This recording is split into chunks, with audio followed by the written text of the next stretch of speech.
चरित्र।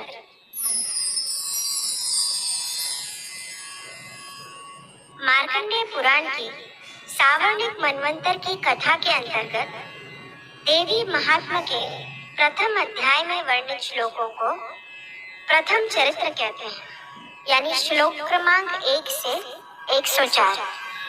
इस चरित्र में ऋषि मेधस जी अपने आश्रम में आए हुए राजा सुरथ और समाधि नामक वैश्य को भगवती की महिमा बताते हुए मधुकैटभ वध का प्रसंग सुनाते हैं, जिसमें स्वयं ब्रह्मा जी भगवती की शरण ग्रहण करके अपने महान भय का नाश करते हैं।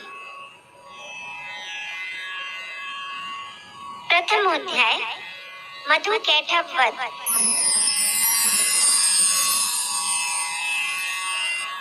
श्री दुर्गायै नमः। प्रथम चरित्र के ब्रह्मा जी ऋषि, महाकाली देवता, गायत्री छंद, नंदा शक्ति, रक्तदंतिका बीज, अग्नि तत्व और ऋग्वेद स्वरूप है। श्री महाकाली देवता की प्रसन्नता के लिए प्रथम चरित्र के जप में विनियोग किया जाता है। इस अध्याय का पाठ करते समय हमें इस प्रकार देवी का ध्यान करना चाहिए।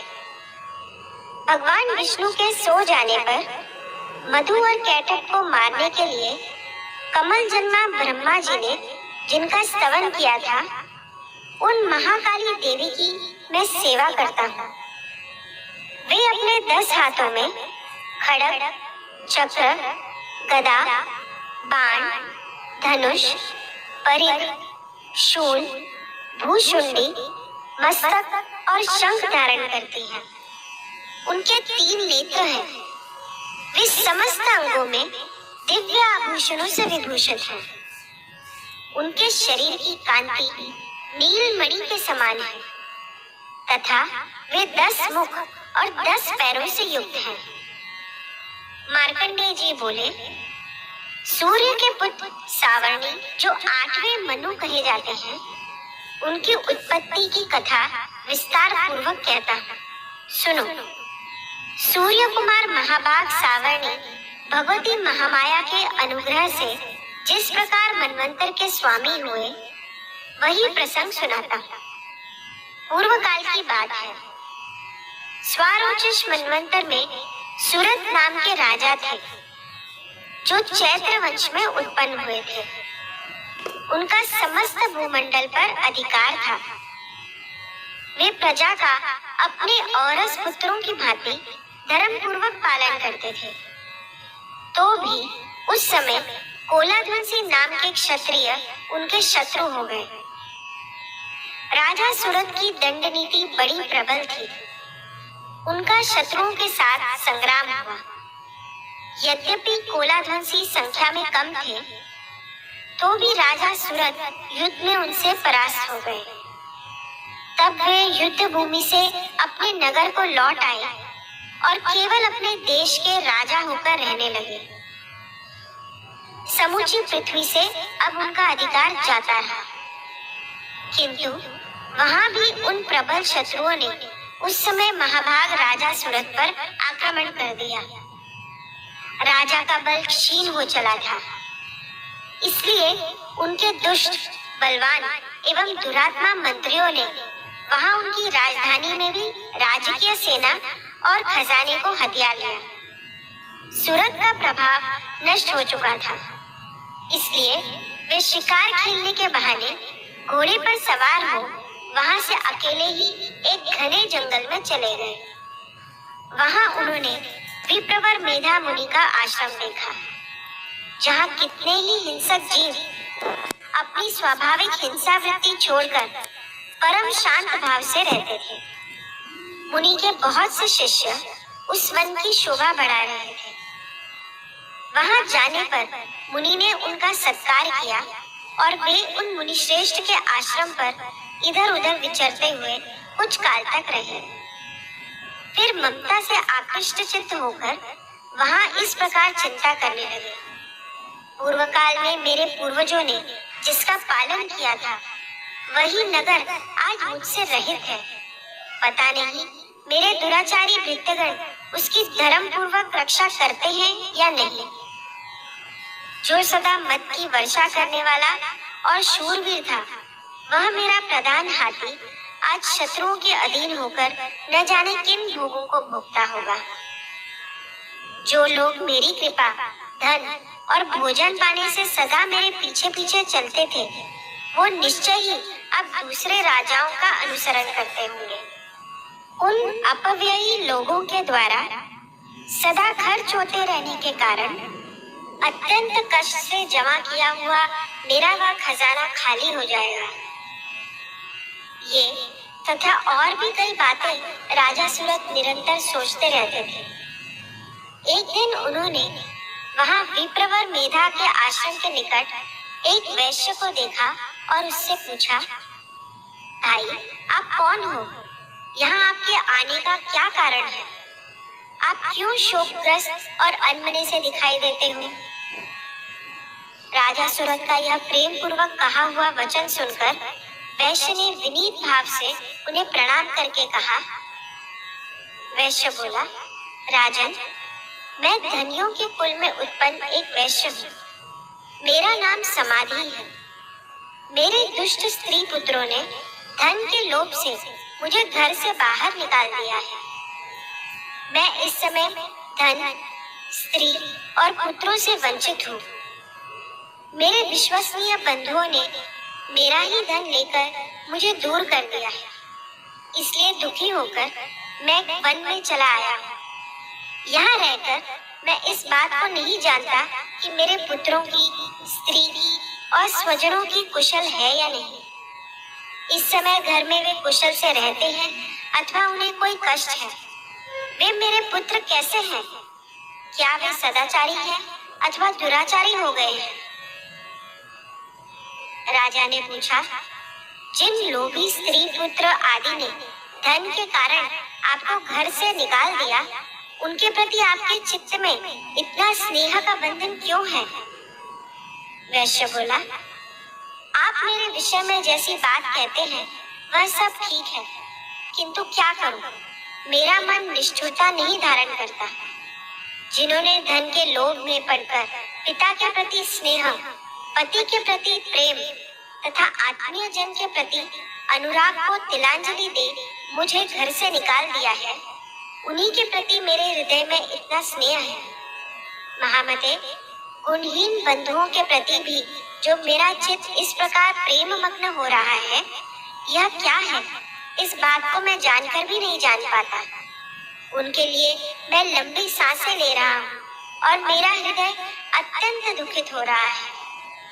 उन लोगों में प्रेम का सर्वथा अभाव है, तो भी उनके प्रति जो मेरा मन निष्ठुर नहीं हो पाता, इसके लिए क्या करूं?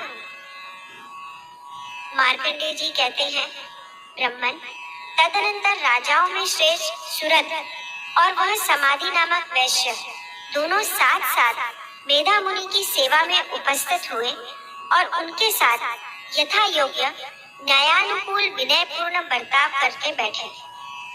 तत्पश्चात वैश्य और राजा ने कुछ वार्तालाप आरंभ किया। राजा ने कहा, भगवान, मैं आपसे एक बात पूछना चाहता हूँ, उसे बताइए।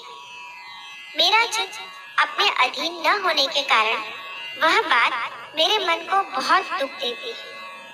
जो राज्य मेरे हाथ से चला गया है, उसमें और उसके संपूर्ण अंगों में मेरी ममता बनी हुई है। मुनिश्रेष्ठ, यह जानते हुए भी कि वह अब मेरा नहीं है, अज्ञानी की भांति मुझे उसके लिए दुख होता है। यह क्या है? इधर यह वैश्य भी घर से अपमानित होकर आया है। इसके पुत्र, स्त्री और भृत्यों ने उसे छोड़ दिया है। स्वजनों ने भी इसका परित्याग कर दिया है, तो भी यह उनके प्रति अत्यंत हार्दिक स्नेह रखता है। इस प्रकार यह तथा मैं दोनों ही बहुत दुखी हैं। जिसमें प्रत्यक्ष दोष देखा गया है, उस विषय के लिए भी हमारे मन में ममता जनित आकर्षण पैदा हो रहा है। महाभाग, हम दोनों समझदार हैं, तो भी हम में जो मोह पैदा हुआ है, यह क्या है? विवेक शून्य पुरुष के भांति मुझ में और इसमें भी यह मूर्ता प्रत्यक्ष दिखाई देती है। ऋषि बोले, महाभाग, विषय मार्ग का ज्ञान सभी जीवों को है। इसी प्रकार विषय भी सबके लिए अलग अलग है। कुछ प्राणी दिन में नहीं देखते और दूसरे रात में नहीं देखते, तथा कुछ जीव ऐसे हैं जो दिन और रात्रि में भी बराबर ही देखते हैं।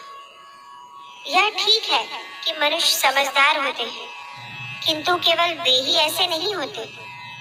पशु, पक्षी और मृग आदि सभी प्राणी समझदार होते हैं। मनुष्य की समझ भी वैसी ही होती है जैसी उन मृग आदि पक्षियों की होती है, तथा जैसी मनुष्यों की होती है वैसी ही उन मृग पक्षी आदि की होती है। यह तथा अन्य बातें भी प्रायः दोनों में समान ही है। समझ होने पर भी इन पक्षियों को तो देखो, ये स्वयं भूख से पीड़ित होते हुए भी मोहवश बच्चों की चोंच में कितने चाव से अन्न के दाने डाल रहे हैं। नरश्रेष्ठ, क्या आप नहीं देखते कि ये मनुष्य समझदार होते हुए भी लोभवश अपने किए हुए उपकार का बदला पाने के लिए पुत्रों की अभिलाषा करते हैं? यद्यपि उन सब में समझ की कमी नहीं है, तथापि वे संसार की स्थिति बनाए रखने वाले भगवती महामाया के प्रभाव द्वारा ममता में भंवर से युक्त मोह के गहरे गर्त में गिराए गए हैं। इसलिए इसमें आश्चर्य नहीं करना चाहिए। जगदीश्वर भगवान विष्णु की योग निद्रा रूपा जो भगवती महामाया है, उन्हीं से यह जगत मोहित हो रहा है। वे भगवती महामाया देवी ज्ञानियों के भी चित्त को बलपूर्वक खींचकर मोह में डाल देती है। वे ही इस संपूर्ण चराचर जगत की सृष्टि करती है, तथा वे ही प्रसन्न होने पर मनुष्यों के मुक्ति के लिए वरदान देती है। वे ही परा विद्या, संसार बंधन और मोक्ष की हेतुभूता सनातनी देवी तथा संपूर्ण ईश्वरों की भी आदिश्वरी है। राजा ने पूछा, भगवान, जिन्हें आप महामाया कहते हैं, वे देवी कौन हैं? ब्राह्मण, उनका आविर्भाव कैसे हुआ तथा उनके चरित्र कौन कौन से हैं? ब्रह्मवेताओं में श्रेष्ठ महर्षि, उन देवी का जैसा प्रभाव हो, जैसा स्वरूप हो और जिस प्रकार प्रादुर्भाव हुआ हो, वह सब मैं आपके मुख से सुनना चाहता हूँ। ऋषि बोले, राजन, वास्तव में तो वे देवी नित्य स्वरूपा ही हैं। संपूर्ण जगत उन्हीं का रूप है तथा उन्होंने समस्त विश्व को व्याप्त कर रखा है। तथापि उनका प्राकट्य अनेक प्रकार से होता है, वह मुझसे सुनो। यद्यपि वे नित्य और अजन्मा हैं, तथापि जब देवताओं का कार्य सिद्ध करने के लिए प्रकट होती हैं, उस समय लोक में उत्पन्न हुई कहलाते हैं। कल्प के अंत में जब संपूर्ण जगत एकार्णव में निमग्न हो रहा था और सबके प्रभु भगवान विष्णु शेषनाग की शैया बिछाकर योग निद्रा का आश्रय ले सो रहे थे, उस समय उनके कानों के मैल से दो भयंकर असुर उत्पन्न हुए, जो मधु और कैठव के नाम से विख्यात थे। वे दोनों ब्रह्मा जी का वध करने को तैयार हो गए। भगवान विष्णु के नाभि कमल में विराजमान प्रजापति ब्रह्मा जी ने जब उन दोनों भयानक असुरों को अपने पास आया और भगवान को सोया हुआ देखा, तब एकाग्रचित्त होकर उन्होंने भगवान विष्णु को जगाने के लिए उनके नेत्रों में निवास करने वाली योग निद्रा का स्तवन आरंभ किया, जो इस विश्व की आदिश्वरी, जगत को धारण करने वाली, संसार का पालन और संहार करने वाली तथा तेजस स्वरूप भगवान विष्णु की अनुपम शक्ति है। उन्हीं भगवती निद्रा देवी की भगवान ब्रह्मा स्तुति करने लगे। ब्रह्मा जी द्वारा देवी की स्तुति, जिसे तंत्रोक्त रात्रि सूक्त कहते हैं।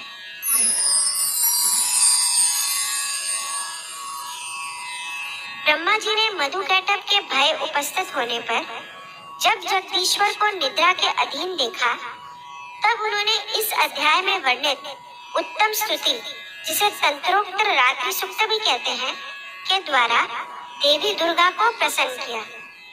उन्होंने देवी से विनती की कि वे उन असुरों को मोह में डाल दें और भगवान विष्णु को शीघ्र ही जगाकर उनमें उन असुरों को मारने की बुद्धि उत्पन्न कर दें। इस स्तुति से प्रसन्न हुई देवी दुर्गा हमारे जीवन की सारी कठिनाइयां निसंदेह दूर कर देती हैं।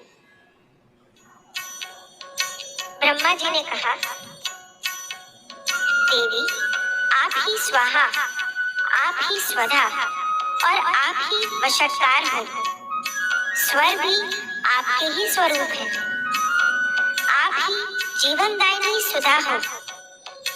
नित्य अक्षर प्रणव में अकार, उकार, मकार इन 3 मात्राओं के रूप में आप ही स्थित हो तथा इन 3 मात्राओं के अतिरिक्त जो बिंदु रूपा नित्य अर्धमात्रा है, जिसका विशेष रूप से उच्चारण नहीं किया जा सकता, वह भी आप ही हो। देवी आप ही संध्या, सावित्री तथा परम जननी हो। देवी आप ही इस विश्व ब्रह्मांड को धारण करती हो। आप ही से इस जगत की सृष्टि होती है। आप ही से इसका पालन होता है और सदा आप ही कल्प के अंत में सबको अपना ग्रास बना लेती हो। जगन्मयी देवी, इस जगत की उत्पत्ति के समय आप सृष्टि रूपा हो, पालन काल में स्थिति रूपा हो तथा कल्पांत के समय संहार रूप धारण करने वाली हो। आप ही महाविद्या, महामाया, महामेधा, महास्मृति, महामोह रूपा, महादेवी और महासुरी हो। आप ही तीनों गुणों को उत्पन्न करने वाली सबकी प्रकृति हो। भयंकर काल रात्रि, महारात्रि और मोह रात्रि भी आप ही हो। आप ही श्री, आप ही ईश्वरी, आप ही ली और आप ही बोध स्वरूपा बुद्धि हो। लज्जा, पुष्टि, तुष्टि, शांति और क्षमा भी आप ही हो। आप खड्ग धारिणी, शूल धारिणी, घोर रूपा तथा गदा, चक्र, शंख और धनुष धारण करने वाली हो। बाण, भूशुंडी और परिघ ये भी आपके अस्त्र हैं। आप सौम्य और सौम्यतर हो। इतना ही नहीं, जितने भी सौम्य एवं सुंदर पदार्थ हैं, उन सब की अपेक्षा आप अत्यधिक सुंदर हो। पर और अपर सबसे परे रहने वाली परमेश्वरी आप ही हो। सर्वस्वरूपे देवी, कहीं भी सत असत रूप जो कुछ वस्तुएं हैं और उन सब की जो शक्ति है, वह आप ही हो। ऐसी अवस्था में आपकी स्तुति क्या हो सकती है? जो इस जगत की सृष्टि, पालन और संहार करते हैं, उन भगवान को भी जब आपने निद्रा के अधीन कर दिया है, तब आपकी स्तुति करने में यहाँ कौन समर्थ हो सकता है? मुझको, भगवान शंकर को और भगवान विष्णु को भी आपने ही शरीर धारण कराया है। अतः आपकी स्तुति करने की शक्ति किसमें है? देवी, आप तो अपने इन उदार प्रभावों से ही प्रशंसित हो। ये जो दोनों दुर्धर्ष असुर मधु और कैटभ हैं, इनको मोह में डाल दो और जगदीश्वर भगवान विष्णु को शीघ्र ही जगा दो। साथ ही इनके भीतर इन दोनों महान असुरों को मार डालने की बुद्धि उत्पन्न कर दो। ऋषि कहते हैं, जब ब्रह्मा जी ने वहां मधु और कैटभ को मारने के उद्देश्य से भगवान विष्णु को जगाने के लिए तमोगुण की अधिष्ठात्री देवी योग निद्रा की इस प्रकार स्तुति की, तब वे भगवान के नेत्र, मुख, नासिका, बाहु, हृदय और वक्षस्थल से निकलकर अव्यक्त जन्मा ब्रह्मा जी के दृष्टि के समक्ष खड़ी हो गई। योग निद्रा से मुक्त होने पर जगत के स्वामी भगवान जनार्दन उस एकार्णव के जल में शेषनाग की शैया से जाग उठे। फिर उन्होंने उन दोनों असुरों को देखा। वे दुरात्मा मधु और कैटभ अत्यंत बलवान तथा पराक्रमी थे और क्रोध से लाल आंखें किए ब्रह्मा जी को खा जाने के लिए उद्योग कर रहे थे। तब भगवान श्री हरि ने उठकर उन दोनों के साथ 5000 वर्षों तक केवल बाहुयुद्ध किया। वे दोनों भी अत्यंत बल के कारण उन्मत्त हो रहे थे। इधर महामाया ने भी उन्हें मोह में डाल रखा था।